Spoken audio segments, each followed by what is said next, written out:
আধুনিক যুগের আধুনিক পদ্ধতিতে সেলাই, ব্যান্ডেজ, রক্তপাত ছাড়া ডিভাইস, কসমেটিক্স সুন্নতে করতাম মুসলমানি। আলহামদুলিল্লাহ, আজকে আমাদের বাতিশাহ ইউনিয়ন উল্লাপাড়া গ্রামের এক মোহাম্মদ রুহান উদ্দিনেরা আমার চৌধুরান চেম্বারের পাশে ভাড়া থাকে।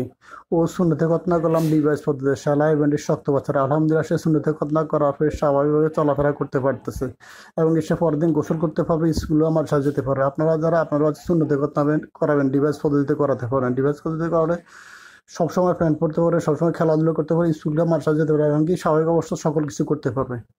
সেই জন্য যারা রিভার্স কসমেটিক সুন্নতে খতনা করাবেন, আমার এখানে নাম্বার দেওয়া থাকবে, নাম্বারে যোগাযোগ করলে ইনশাল্লাহ আপনার কথা সুন্নতে খতনা করবেন। আর যারা আমার ভিডিওটি দেখতেছেন, আপনারা আমার ভিডিওটি একটি লাইক করবেন, একটি কমেন্ট করবেন, আর যদি সম্ভব হয় একটি শেয়ার দিয়ে আমার পাশে থাকবেন। সবাইকে ধন্যবাদ। সবাই ভালো থাকেন। আসসালামু আলাইকুম রহমতুল্লাহ ওয়া বারাকাতুহু।